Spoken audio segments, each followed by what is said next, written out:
Tales from the top flight.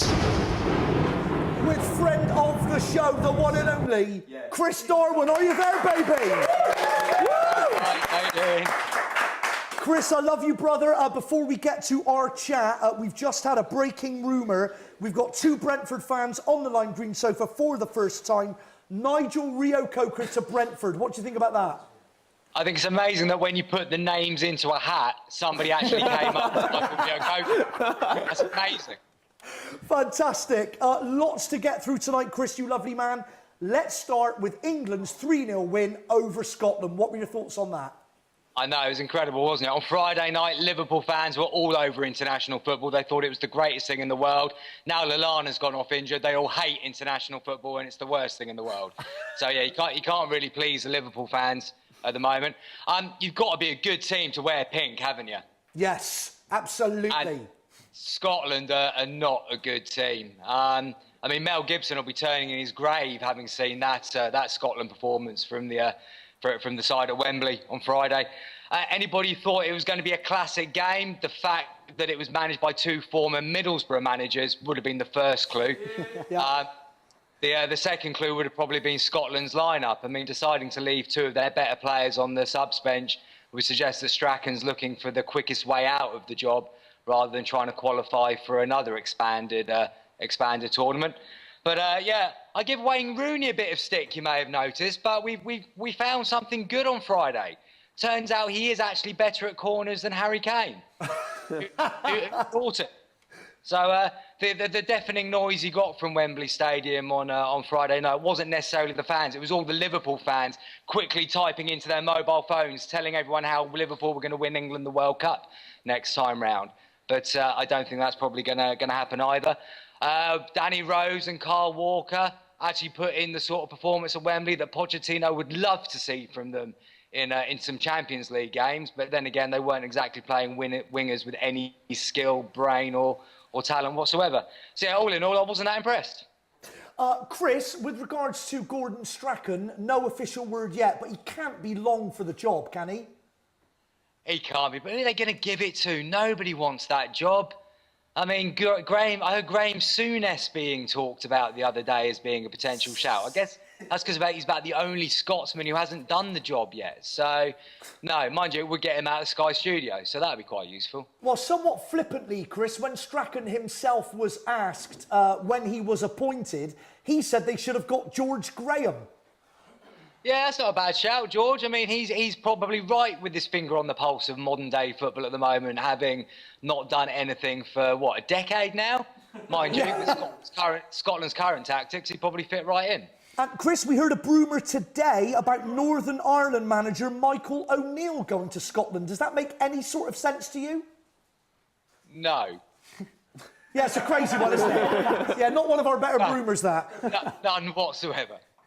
Charlie Nicholas has also said Strachan has got to go. Chris, do you think he's got to go?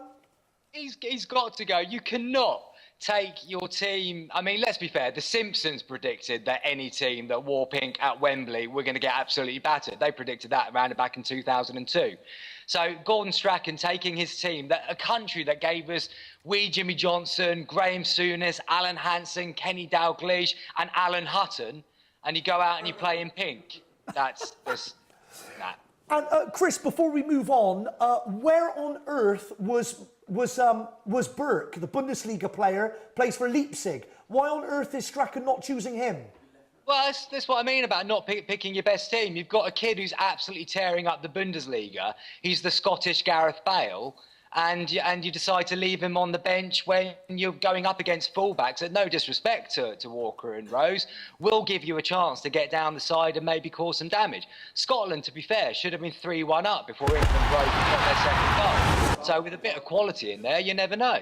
Chris, we're just hearing, we've got breaking news. You're not going to believe this, brother. Vardy has just scored for England. Brilliant.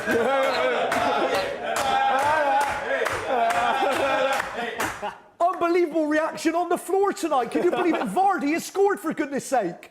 Fantastic. That means I've got to rewrite tomorrow's column when we get off this. Chris, so let's have your thoughts on England-Spain. What are you thinking? From what I've seen so far, I mean, Spain are well known for not giving a rat's whatever about friendly games, and they showed that with their lineup.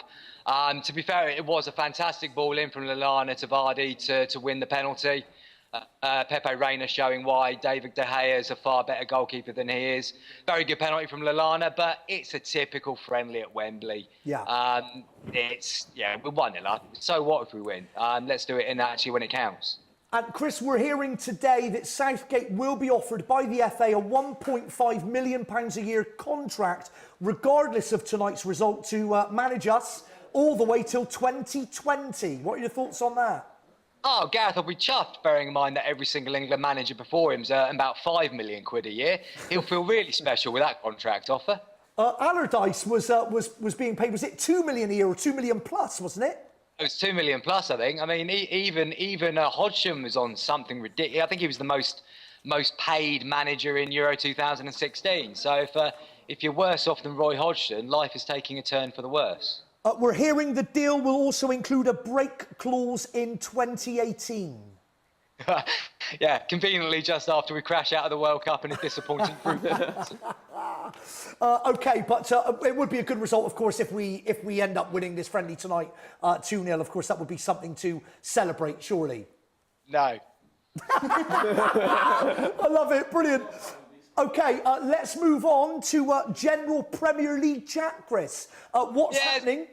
Well, not a great deal, but there's a few things to talk about. I mean, Harry Kane and Hugo Lloris, those working-class footballers called Harry and Hugo, they're apparently not going to be sticking around to bottle a title challenge in their new Tottenham stadium, because they've just heard that Sissoko's earning twice as much as they are, and understandably they're not too happy about that. And Spurs, for some reason, aren't prepared to match Sissoko's wage. So it looks like they could be off in the summer, which would be great news for Spurs fans. Yeah, it would seem, Chris, that Levy will not break his wage ceiling. So Lloris is in a transfer talks at the moment, and we're hearing that if Lloris doesn't get what he's looking for, then neither will Kane. So you think there's every chance that Kane will be off? Yeah, there's every chance. I mean, the guy's got a fair shout. I'm not all for paying sort of footballers crazy money, but if Sissoko is earning more than you are, then you need to go and have a word with your chairman. Though, to be fair, Sissoko did have a marginally better Euro 2016 than Harry Kane did, so I can understand how he ended up getting that whopping contract. Yeah. Are you getting excited about the Arsenal-Man U game on the 19th, Chris? Yeah, a little bit. Arsen's a little bit worried. He said it was suicidal if Sanchez was to play against Chile this international week. I'm not sure who's topping themselves just yet, but bearing in mind he was declared fit to play by Chile, it could be Wenger that's on a bit of a suicide watch at the moment. Also, the Spanish forward Lucas Perez has joked that it's been hard to learn English whilst at Arsenal, and Jack Wilshere completely agreed with him. Chris, have you heard the rumour today that Wayne Rooney will go to America to play for a new MLS franchise in Los Angeles when his contract ends at Manchester United in 2018? I hadn't, but bearing in mind that they're just getting rid of two past-it English players, there is a vacancy for someone the size of Rooney to take up both those spaces, I presume. So yeah, it could well happen.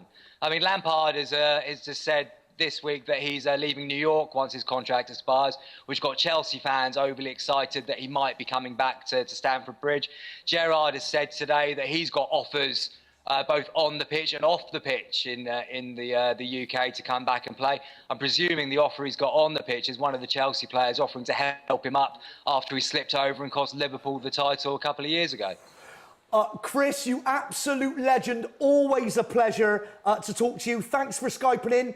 Will I talk to you again next week? Of course you will, mate. I shall see you then. You lovely man. Subscribe to Tales from the Top Flight. It's awesome.